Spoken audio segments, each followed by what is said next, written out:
this video I'm going to show you how to chop up vegetables for a stir fry, and also how to just how to make some store-bought pot stickers and a pan to go with the vegetables. So the first thing I want to show you is bok choy. So bok choy, this is what it looks like before it's cut up, and I cut it in half and I separate the parts with the leaves from the crunchier part, right? Because they're going to cook at different times. So I'm going to take my crunchier parts and put those over here. And I'm just going to take these leaves here, put the crunchy part, and remove that. And I'm going to take these leaves and roll them up a little bit and kind of chiffonade them.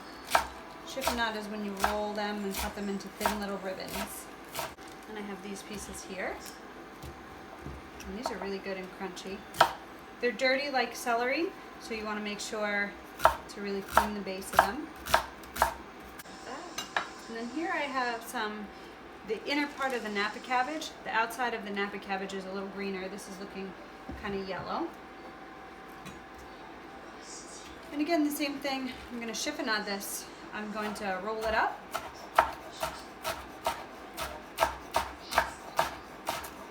And if this was the outer leaves, I would probably separate. Yeah, I'll separate these last couple pieces and cut those a little bit thicker and put those with the bok choy stems.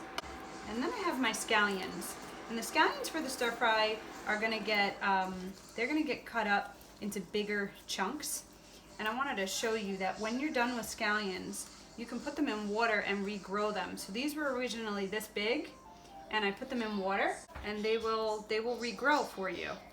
These have been growing for a couple weeks. So I'm gonna cut them about here, and then I'm gonna pop these back into the water.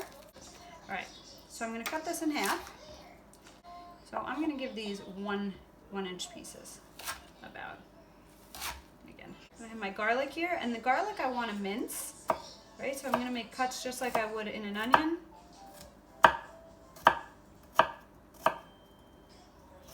And then it's like fans out. And then I could go one more cut because this is a fat piece of garlic. So this is ginger. And I'm going to just take a real, scallion. I'm going to take a real small piece off. You can peel it ahead of time.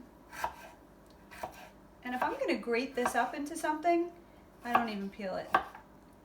Because the peel is pretty soft. But for this, I want to mince it. And then after it. Turn my heat on, and the first thing I'm going to do in the pan is the pot stickers. And what I have here is just store-bought. These are Thai shrimp pot stickers, or these are Thai, but in Japan and in Thailand you'll call these Gyoza. And I'm just going to put a little bit of vegetable oil or canola oil at the bottom, maybe about a tablespoon. And I'm going to add a teaspoon or less of sesame oil for flavor. And the way the pot stickers work is in the name. So they first stick to the pot, and you see this is not a non-stick pan, and then you put a cover on them, add a little bit of water, they steam, and they release themselves. The oil is starting to smoke. You don't want to walk away. And I'm going to place my pot stickers in there. And I'm going to place them flat side down where you already see they're a little brown. Okay. So we're going to let that crisp up a little bit. And while those are crisping up, I'll just show you how I did the carrot there. So you want to peel this. And I'm going to cut those into about finger-sized pieces. And then I'm going to cut myself some planks about that size. And then you could go thinner. But these are not really matchstick sizes. These are a little thicker. These are almost like French fry size. Okay, that I went with. A little thinner on some of them. And just make sure that they're all about the same size. I'm going to give these a peek, and they look like they're getting nice and brown. Half a cup of water in, and immediately put the top on. I want to check to see in the center what my temp is. And it looks like 165, which is great. That's all I need. And they unstuck themselves. Now you could plate these either way. I kind of like showing the nice color that you achieved there. I'm going to add a little more sesame oil, but I still have a good amount of oil there on the bottom. And the first thing that's going to go in to my pan is the garlic and the ginger. Okay, I'm going to give that a second, and then my carrots are going to go in. And the carrots are going to take a while. I'm going to add a little water to the carrots. Okay, I'm going to check on my carrots. We still got some good crunch to them. But we got a lot of other stuff to cook, so I think they're good.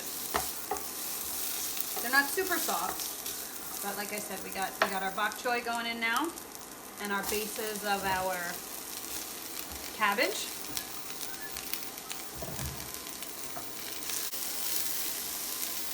I'm going to add a little water to this to help that steam.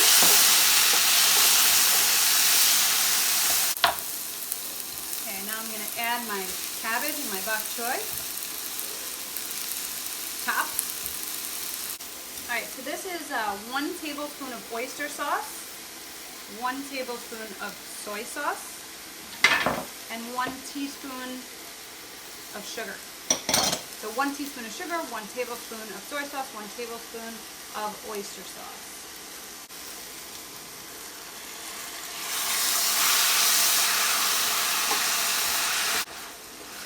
Okay, while that's cooking up, I'm going to add now my scallions and my snow peas, and I don't want to give that too long. Leave those nice and crunchy. And that's going to be the base. I'm going to shut my heat actually because it's going to continue to cook all those other vegetables in there. There's a bed. And then I can arrange my pot stickers on top. You can put some facing up, some facing down, so you can see that they're nice and brown. And there you go.